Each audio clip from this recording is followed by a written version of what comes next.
राजस्थान में एक शहर पड़ता है उदयपुर। भगवान विष्णु का एक मंदिर है जिनका नाम है रूप चतुर्भुज।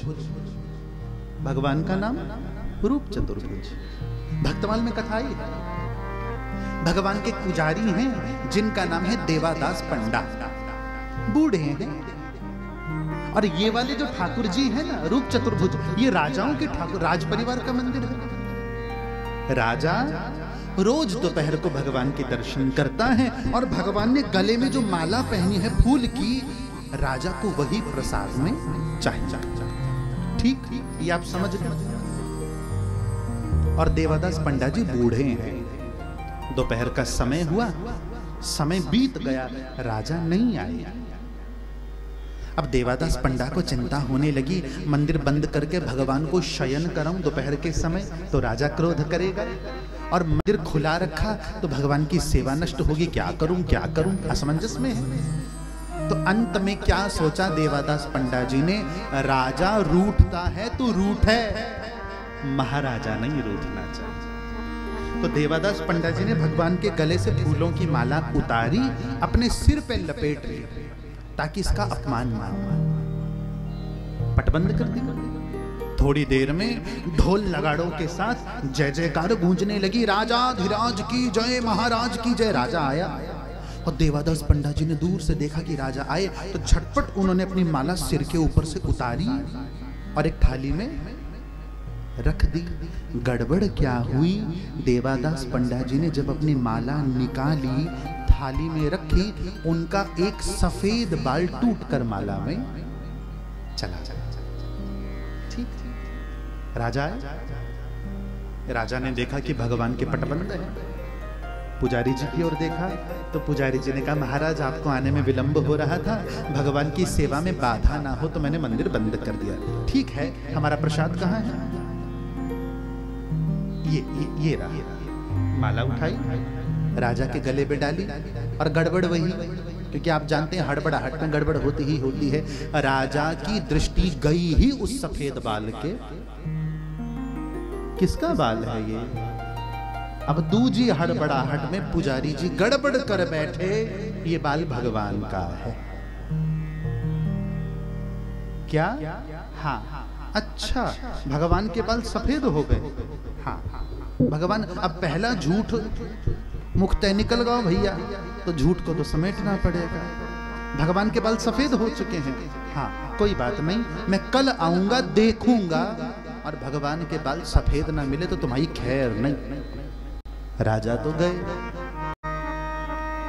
अब राजा तो चले गए, पंडा ने भगवान के चरण पकड़े, फूट फूट के रोने लगा, नाथ तेरी सेवा में बाधा ना हो, मैंने झूठ कहा, अब तेरी चौखट पे आना मेरा काम है, मेरी बिगड़ी बनाना तेरा काम है मेरा चाहत करूं आपकी, मुख से पर्दा हटाना तेरा काम। मेरी लाज। रात हुई, आरती हुई, भोग लगा, पटबंद हुए, पुजारी जी गए, भगवान से। अच्छा, अब एक सांची बात बताना, इन पुजारी जी को रात को नींद आ सकती थी? क्योंकि भगवान के बाल तो काले हैं। कल राजा जी आएंगे, देखेंगे तो अपने तो प्राण लेके ही मानेंगे, महाराज पूरे जीवन भजन किया, भगवान की सेवा की, उसका ऐसा फल मिला। अरे ओ मुरली वाले, लाज रख। सुबह हुई, स्नान किया, हाथ में टोकरी ली, भगवान के श्रृंगार का सामान लिया, भगवान के लिए पुष्प माला ली, भोग ली। चलो आज अंतिम बार भगवान की सेवा कर देता हूँ, दोपहर को राजा प्राण दंड दे देगा, रात तक कोई नया पुजारी नियुक्त हो जाए। गए, मंदिर पहुंचे, द्वार खोला, जैसे ही पर्दा खोला, क्या देखा है, भगवान रूप चतुर्भुज की मूर्ति के सारे बाल आज सफेद हो चुके हैं। हाथ से टोकरी छूट गई, भगवान के चरणों से लिपट के रोने लगे, नाथ क्षमा कर दो, जिसके मुख पर कभी दाढ़ी मूछ का भी कोई अंश ना हो। एक भक्त की लाज के लिए उसने जो बुढ़ापा स्वीकार।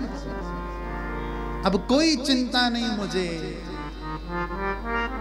आज भैया गड़बड़ क्या हुई, राजा जल्दी आ गया कि हम वो देखें कहाँ गड़बड़ है। राजा आए, राजा ने देखा भगवान के बाल सफेद हो चुके, यही चर्चा कर रहे थे हम। राजा को शक हुआ, स्वाभाविक है। राजा भीतर गया, राजा ने भीतर जाकर भगवान को यूं देखने लगा। भगवान का एक सफेद बाल हाथ में लिया और राजा ने जैसे ही भगवान का बाल उखाड़ा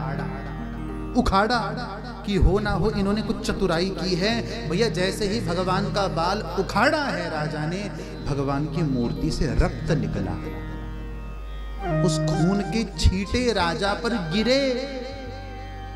पीड़ा के कारण भगवान की नाक टेढ़ी हुई, राजा मूर्छित होकर गिरा। भगवान की मूर्ति से आवाज आई, आज के बाद तुम मेरे मंदिर में प्रवेश नहीं कर सकते। राजा चीत्कार कर करके रोने लगे, पुजारी के चरण पकड़ लिए, क्षमा करो, अपराध हो गया। पुजारी भगवान के चरण पकड़ते हैं, मेरे अपराध का दंड इनको ना दो। वो पुजारी, वो राज परिवार भगवान की सीढ़ियों तक ही जाएंगे, सीढ़ियों से ही झलक लेंगे, सीढ़ियों से भी लौट। बोले भक्त वत्सल भगवान की।